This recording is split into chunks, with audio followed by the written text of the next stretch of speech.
देखो बेटा, पहला है, आ जाओ इंडियन बुक। ठीक है, देखो इंडियन बुक पहले करने के चांस फायदे भी है और नुकसान भी है। फायदा ये है कि ये बुक आसान है। ठीक है, और नुकसान ये है कि अगर तुमने इस पे ज्यादा ध्यान दे दिया तो तुम वर्ल्ड बुक पे ज्यादा ध्यान नहीं दे पाओगे। मतलब इन शॉर्ट ये एक ऐसी बुक है जो अगर तुम पास होने के लिए पढ़ रहे हो तो तुम्हारा कल्याण कराती है, और अच्छे नंबर लाने के लिए पढ़ रहे हो तो फिर तुम्हें से दूसरी बार में पढ़ना चाहिए, पहले वर्ल्ड बुक पढ़नी चाहिए। ठीक है, तो इंडियन बुक में हमारा पहला चैप्टर है चैलेंजेस ऑफ नेशन बिल्डिंग। इसमें क्या इंपॉर्टेंट है? इसमें इंपॉर्टेंट है ट्रस्ट विद डेस्टिनी क्या होती है, तो 2 नंबर में आ जाता है। ट्रस्ट विद डेस्टिनी पहली स्पीच थी जो पंडित जवाहरलाल नेहरू ने दी थी, है ना, रेड फोर्ट पे 14-15 अगस्त मिडनाइट। ठीक है, उसके बाद आ जाता है बेटा three challenges of nation building. कौन कौन से? To shape a nation that is united, to establish democracy and to ensure equality among all. उसके बाद बेटा आ जाता है पार्टीशन। याद रहे पार्टीशन का आंसर हमें भागों में लिखना है। सबसे पहले पार्टीशन की रियल वजह थी टू नेशन थ्योरी, जो मोहम्मद अली जिन्ना ने दी थी और मुस्लिम लीग ने उसे एडवांस किया था। उसके बाद आ जाता है basis of partition. Basis of partition क्या था? रिलीजियन मेजोरिटी, यानी जिस जगह पर जो धर्म ज्यादा है वो धर्म दूसरे देश में जाएगा। ठीक है, उसके बाद आ जाती है प्रॉब्लम्स ऑफ पार्टीशन। 3 प्रॉब्लम थी बेटा पार्टीशन की। पहली प्रॉब्लम कि कोई सिंगल बेल्ट नहीं थी मुस्लिम मेजोरिटी की, मतलब कोई एक पूरा हिस्सा नहीं था जैसे मैं ये कह सकूं कि ये पाकिस्तान चला जाए। दूसरी प्रॉब्लम, हर पाकिस्तानी पाकिस्तान नहीं जाना चाहता था। इसमें एग्जाम्पल दे रखा है अब्दुल गफ्फार खान का, जिसे नॉर्थ फ्रंटियर गांधी बोला गया है, कई बार एमसीक्यू में आ जाता है। और तीसरी प्रॉब्लम थी बेटा रिफ्यूजी की प्रॉब्लम। मैंने तुम्हें बताया है कि मेजोरिटी बेसिस का मतलब ये था कि जिस जगह पर मेजोरिटी ज्यादा होगी वहां के मुसलमान तो प्राइड नहीं जाएंगे पाकिस्तान में, हिंदुस्तानी भी चले जाएंगे।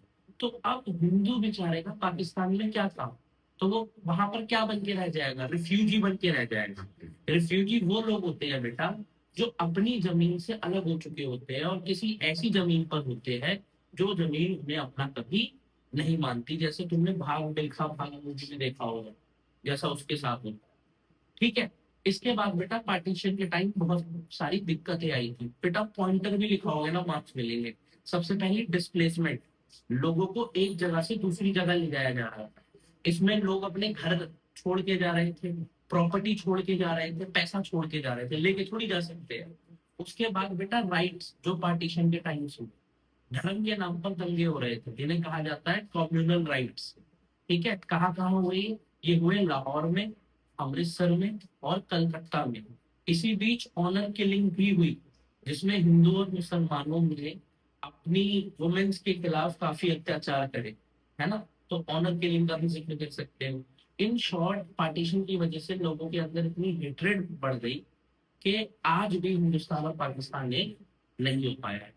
इसके बाद बेटा चैप्टर तुम्हें लेकर जाता है प्रिंसली स्टेट्स पर। प्रिंसली स्टेट्स कौन से स्टेट थे? प्रिंसली स्टेट्स वो स्टेट्स थे जो राजा के अंडर रूल होते थे और जो ब्रिटिशर्स का कहना मानते थे। ऐसे कितने स्टेट्स थे हमारे इंडिया में? 565। इनके राजाओं को ऑप्शन दिया गया था ब्रिटिशर्स द्वारा कि या तो वो इंडिया ज्वाइन कर सकते हैं या पाकिस्तान, या फिर फ्री रह सकते हैं। इनको इंडिया के अंदर लाने का काम था सरदार वल्लभ भाई पटेल का, जिनको आयरन मैन ऑफ इंडिया भी कहा जाता है। और इनके ऊपर एक स्टैचू भी बना है जिसे कहा जाता है स्टैचू ऑफ यूनिटी। बेटा सरदार वल्लभ भाई पटेल ने कॉम्प्रोमाइज की सिचुएशंस पैदा करी थी। कॉम्प्रोमाइज ये था कि यदि आप इंडिया के साथ आते हो तो आपको कांग्रेस में एक पद मिल सकता है, आपके राज्य में कुछ स्पेशल पावर मिल सकती है और आपको प्रिवी पर्स मिल सकता है। कई बार 2 नंबर में क्वेश्चन आ जाता है प्रिवी पर्स का।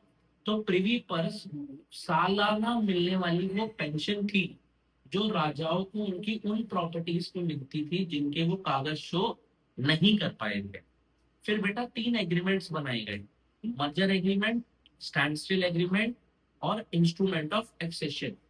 मर्जर एग्रीमेंट का मतलब था कोई जगह अपनी मर्जी से इंडिया के साथ आना चाहती। स्टैंड स्टिल एग्रीमेंट का मतलब था उन्हें मौका दिया जाए सोचने का। और इंस्ट्रूमेंट ऑफ एक्सेशन का मतलब था जिसमें इंडिया बाय फोर्स और बाय पॉलिटिक्स किसी स्टेट को इंडिया के अंदर ला रहे थे। काफी स्टेट्स थे जो इंडिया के अंदर आ गए थे, लेकिन कुछ स्टेट्स ऐसे भी थे जो इंडिया के अंदर नहीं आना चाह रहे थे। ये सिर्फ कुछ ही थे, जिसमें से बुक में आपको दो जगहों की कहानी बताई गई है। एक है हैदराबाद, दूसरी है मणिपुर। दोनों कहानी आसान है।